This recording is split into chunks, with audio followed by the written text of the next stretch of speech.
Attention mga SC suspensioners, natanggap nyo na ba sa araw na ito? Nakuha nyo na ba? Dapat meron na. Pag-uusapan natin sa video na ito. Hold up.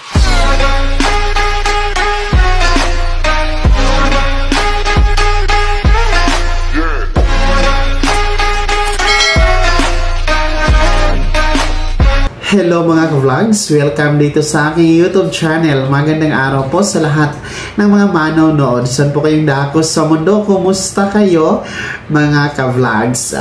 Mga SC suspensioners, natanggap nyo na ba sa araw na ito? Nakuha nyo na ba?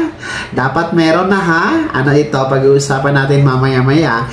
Pero bago ang lahat, kung bago ka pa lang dito sa aking YouTube channel o di kaya hindi ka pa nakasubscribe, abay click nyo muna ang ating subscribe button na nasa baba. Huwag yung kalimutan na pindutin ang notification bell. Ilagay niyo po sa all para naman updated kayo sa lahat ng mga videos na aking i-upload. Ayan, para sa ating mga SC suspensioners na kabilang po sa first batch, yung meron pong date of contingency o araw ng pagkamatay, araw ng pagkasakit, araw ng kapanganakan mula 1st to 15th day of the month. Natanggap niyo na ba ang inyong pension para sa buwan ng February ngayong araw? Araw ngayon ng Biyernes, January 31. Nakuha niyo na ba? Dapat meron na ito ha, mga first batch SC suspensioners.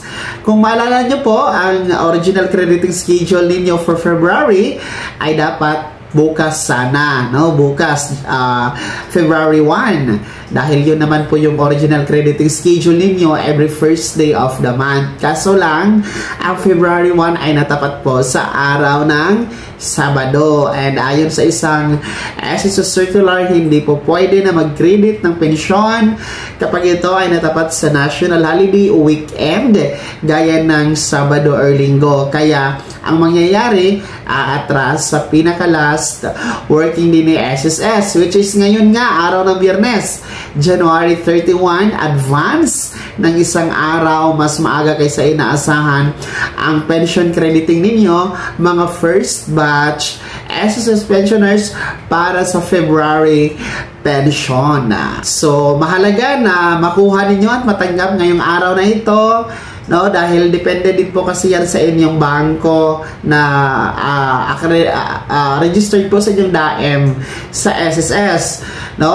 Meron kasi mga bangkong maaga pa, kaninang umaga, meron ding tanghali, meron ding hapon, meron mamayang gabi, mamayang madaling araw. So depende po sa inyong bangko kung anong oras, no, magre-reflect sa inyong ATM card. Pero one thing is for sure, matatanggap at makukuha nyo yan ha, mga SC suspensioners na kabilang sa first batch ngayong araw na ito.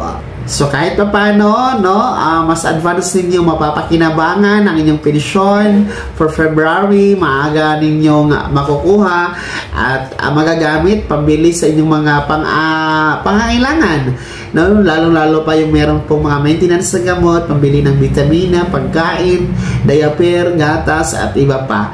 Ha? So ulitin ko mga first batch SC suspensioners, ngayong araw po, January 31, araw ng Biyernes, ay dapat meron na, dapat natanggap nyo na, dapat makuha nyo na ang inyong February pension, no?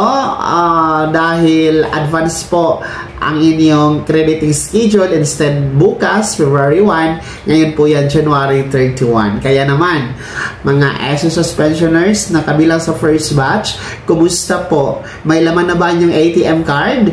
Nakuha nyo na ba ang inyong pensyon sa araw na ito o wala pa? I-komento nyo po, ibahagi sa comment section na nasa baba. Pakilakip ng buong pangalan at kung taga saan kayo.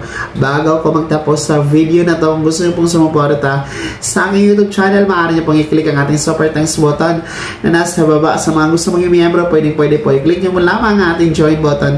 Maraming perks dyan mga ka-vlogs. Be my member now.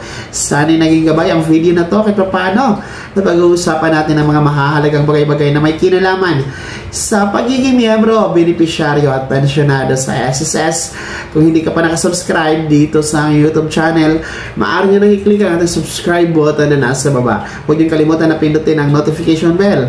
Ilagay nyo po sa all para naman updated kayo sa lahat ng mga videos na aking i-upload. Maaari nyo din i-like ang video na to. At kung meron ka pa mga katanungan, maaari nyo i-komento sa comment section na nasa baba. Paki-follow na din po ang aking official Facebook page na nasa screen nyo. Muli po, ako si Daniel Timpawa na nagsasabing dito sa aking YouTube channel, Pawang Katotohanan at lahat totoo lamang.